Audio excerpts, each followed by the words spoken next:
Tropes on their own don't have to be a bad thing.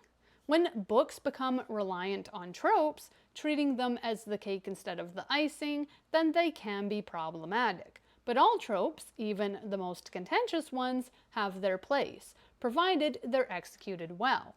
In today's video, I'll be defending some of the most controversial, annoying, and overused tropes, outlining not only their problems, but how I would redeem them. The worst ideas and the greatest cliches can be entertaining, but it comes down to execution. These 5 tropes are maligned because of their seeming lack of creativity or how gross or irritating they can be, but in the hands of a clever author, they have their place. First, we'll start with the love triangle. I can hear the groans, but hear me out. Maybe I just have bad taste, but I personally adore love triangles, especially those which occur over a series. As long as they're used to create suspense and both potential love interests are given solid screen time, I enjoy the complexity they add to what would otherwise be a foregone conclusion. I grew up on Twilight and The Hunger Games, and for me at least, the love triangles added something to the story. Some people feel the romance was shoehorned into The Hunger Games, but as far as love triangles go, the dynamic Katniss has with Gale and Peeta is better done than most. For me, there are believable reasons for her to like either character, and the story doesn't make it obvious who she'll choose. Both boys can offer Katniss something. What's more, Katniss shares common ground with both Gale and Peeta. A well-done love triangle will offer a compelling romance for either love interest. An engaging relationship is one built on shared interests, common experiences, and empathy. Katniss has a history with both characters, making either suitable initially. Beyond the dynamic of the early 2010s, though, love triangles can be more. For a start, the best love triangles are those which add unpredictability. When it's obvious who the heroine will choose, the additional love interest can come across as a distraction. When you know the protagonist will choose option A, option B eats up unnecessary page time and takes time away from the couple we're really supposed to be invested in. What's more, option B may be given less page time and therefore less depth, making them less compelling overall, and therefore redundant. Instead, a truly great love triangle gives both options equal page time.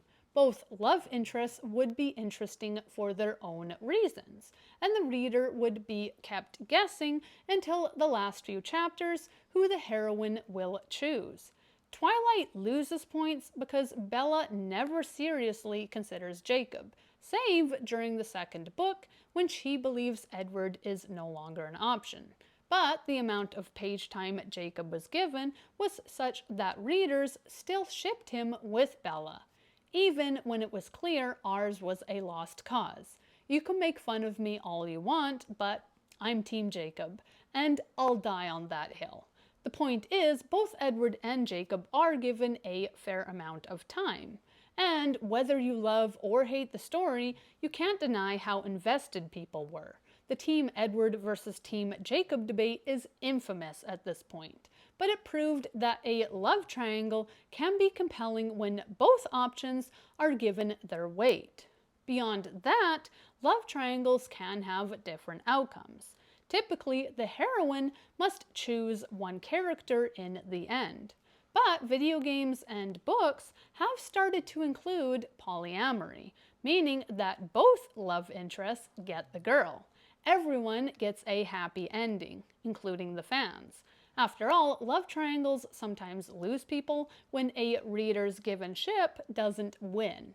As a member of Team Jacob, I understand this pain. However, if the heroine ends up in a polycule, every reader gets the outcome they want, as does the protagonist. Moreover, if the heroine chooses both love interests, Nothing feels wasted.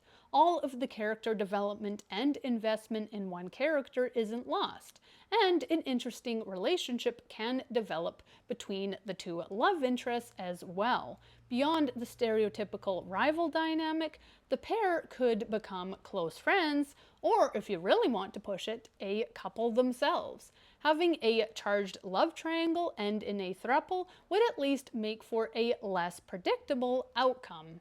If your book or series is longer, you might even have a love square.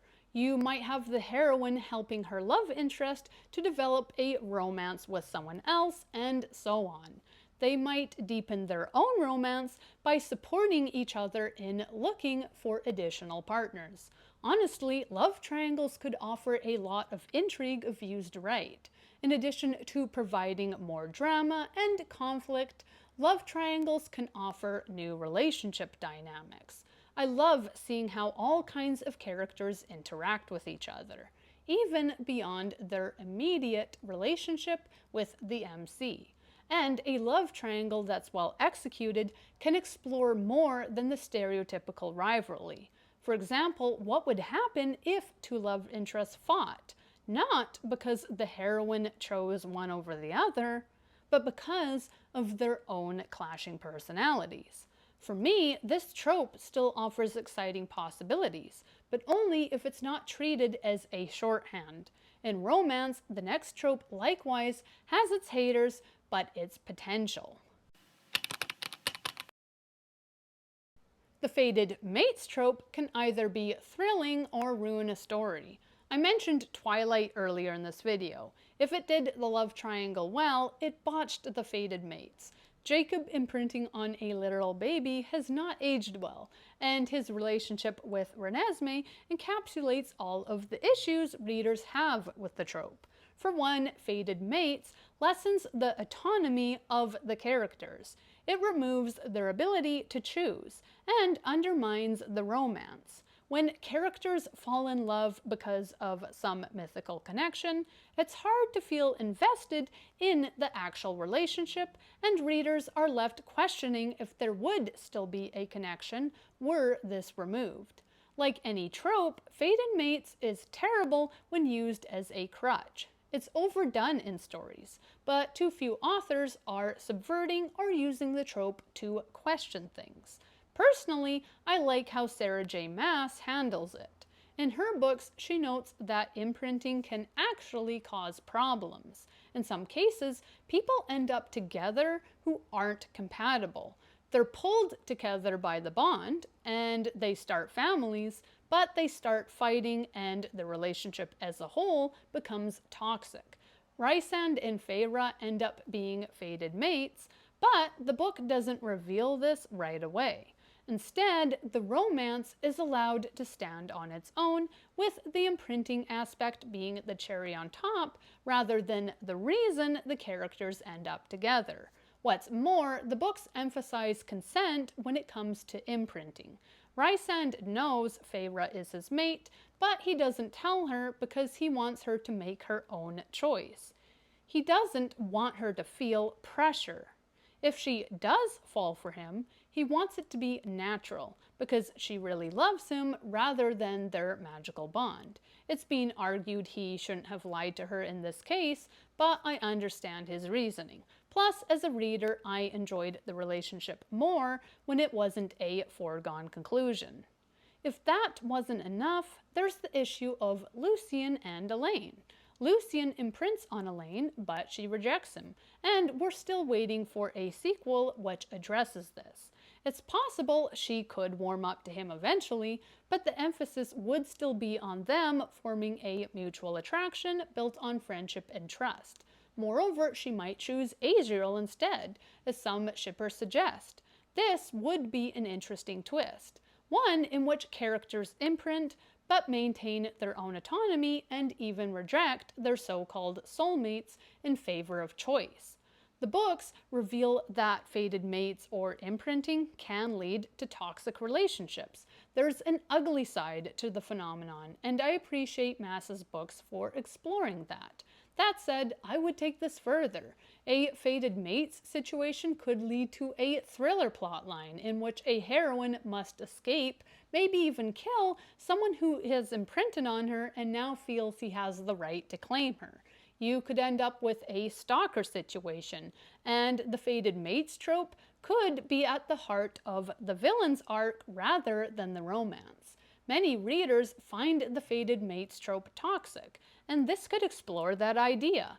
However, for those who would make the trope wholesome, you could even have someone imprint on multiple people. After all, it's my personal belief that there isn't just one person for each of us. I'm not saying we're all polyamorous, but people can fall in love more than once.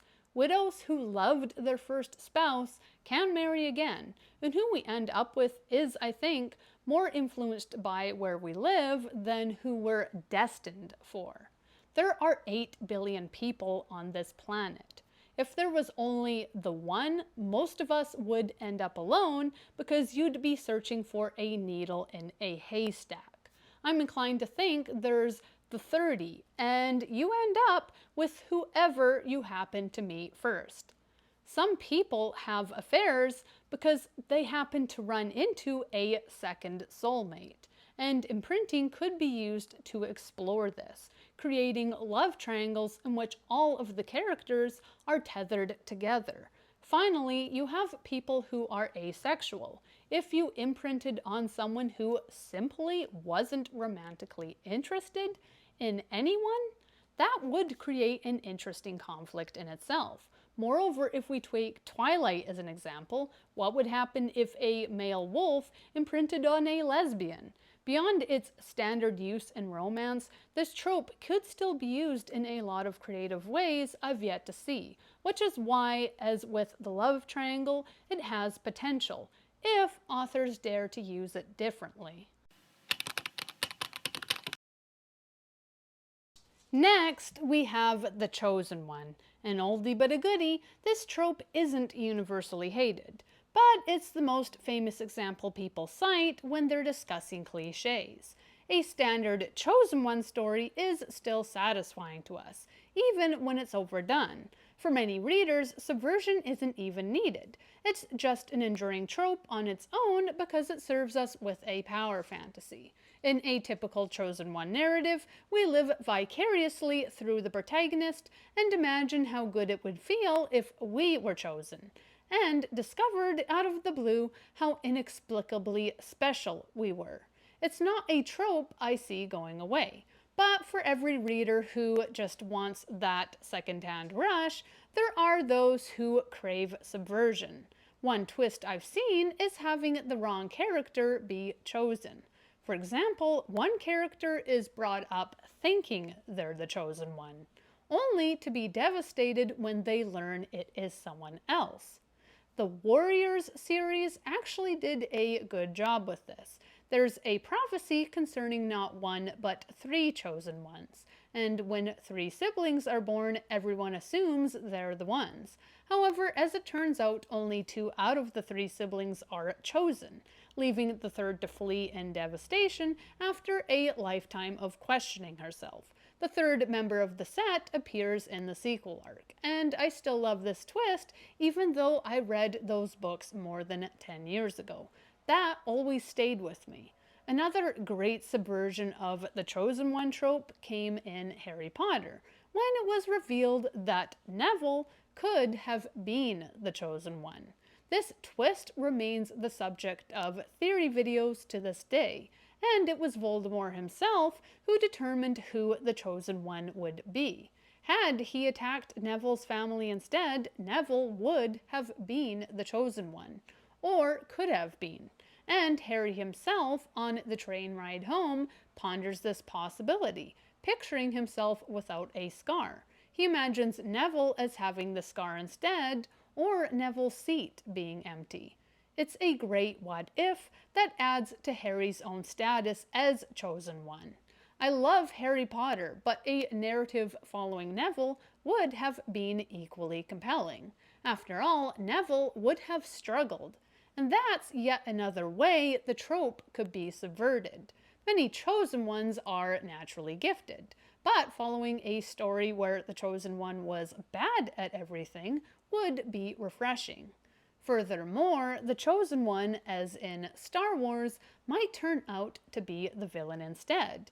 Conversely, a chosen one might reject their destiny and foist the mantle on to someone else. In Buffy, Buffy dies, leading to the appearance of a second Slayer, even when she's resurrected. There have never been two chosen ones at once, but Buffy being resurrected throws a wrench in the natural order of things. Finally, you could have a story where the chosen one dies, leading a band of ordinary heroes to finish their job for them. Or a previous chosen one could be revealed to be a jerk. There are literally so many ways to get creative with this trope. And as long as writers continue to reinvent it, I don't see it going anywhere. Coming to the most controversial tropes, we have the cheating trope. Sometimes the result of a poorly handled love triangle, the cheating trope is one that earns universal scorn. Authors always want to add drama to their stories. After all, conflict is entertaining and affairs are an easy source of chaos. The problem with this trope is that it undermines the romance. Conflict is essential, but not at the expense of character development or healthy relationships. The worst uses of the cheating trope will have otherwise kind characters cheating just because the plot demands it, because the writers want to inject some excitement into a flat relationship.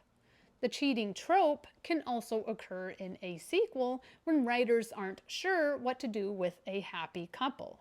Many writers are great at writing suspenseful romances, but following the happily ever after, it's harder to create conflict for or between two people who are settled, leading to contrived conflicts, including affairs. There's a concern that just letting a couple be happy would get boring, and I understand that concern because stories need conflict. If two characters are just agreeing with each other all the time and declaring their everlasting love, that would be boring, though there are ways to make a married couple compelling.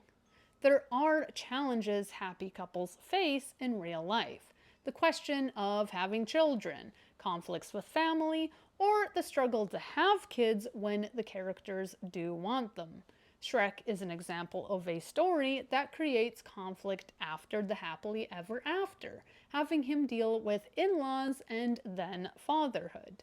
Most of the time, toxicity aside, cheating is a cop-out, because there are other compelling ways to develop a relationship or create conflicts for a pairing. That said, I don't think we should get rid of the trope completely. After all, cheating happens in real life, and all kinds of stories should be explored. The trick is to explore the issue with sensitivity. The worst cases of the cheating trope have one character forgiving the other. The character who cheats comes up with some excuse, and the person they hurt actually evinces sympathy for them. When this trope is employed, there should be lasting consequences. For one thing, if the character cheating has any kind of conscience, they should be racked with guilt. For another, if they are forgiven, it should only come after they've acknowledged their wrongs and taken accountability. In more cases, especially over a series, the relationship should end, and the characters should each pursue new love interests. If they must remain together, though, the relationship should be changed by the transgression. For a start, the characters shouldn't get back together right away. Instead, there should be a period of separation while the wronged party decides if they can forgive the person. Second, this separation should be prolonged. 2 days isn't enough to forgive such a breach of trust. If anything, the characters might break things off, maybe for years, and even date other people before deciding to try again. Third, whatever relationship they do have should feel different. they're not going to be as casual and open with each other as they used to be. The love interest might forgive, but they're never going to forget. And that should be reflected in the pair's dynamics.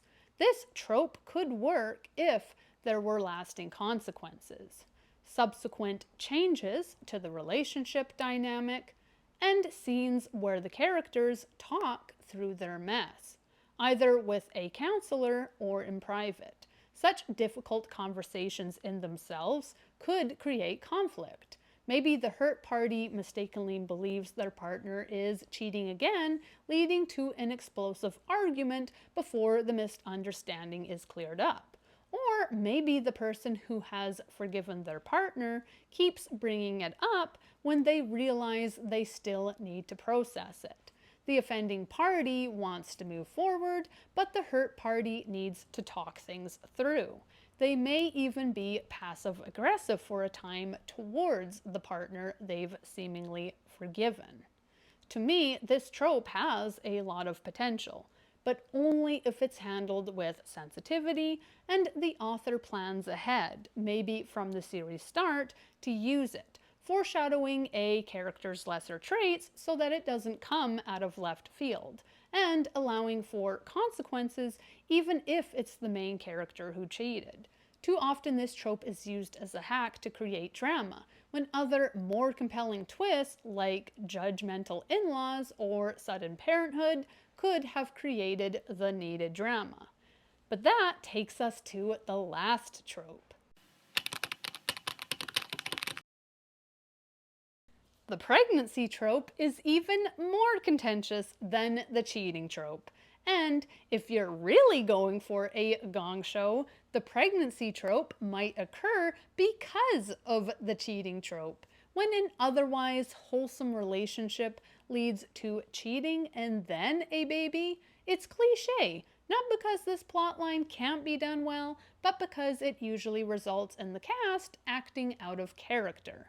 The author decides an affair must happen, and an honest, loyal character suddenly becomes a defensive schemer because the plot demands it, undermining the development the writer has established thus far. This isn't to say good people can't do bad things.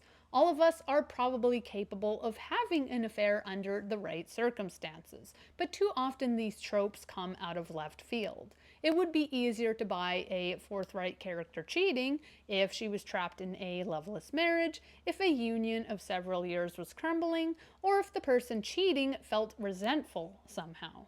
All this to say that when a character makes a choice, there should be a clear reason for it. This applies to both the cheating and pregnancy tropes, but beyond the first, the pregnancy trope is its own can of worms. In romances with sudden pregnancies, it can be jarring if the character never expressed an interest in having children. Worse, the messaging behind a twist pregnancy can be regressive.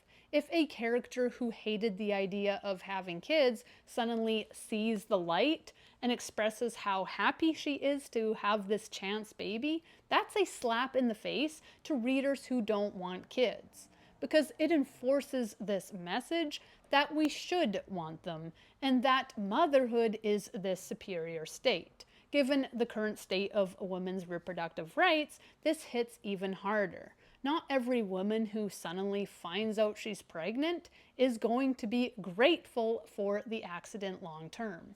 But this is where I see the trope working. If you're dealing with a romance that runs for several books or seasons, the pregnancy trope could be compelling if the ugly side of it was explored. For example, the heroine following a sudden pregnancy might seek an abortion, creating a conflict not only if the abortion is hard to obtain, but potentially with the love interest if his viewpoint differs from hers.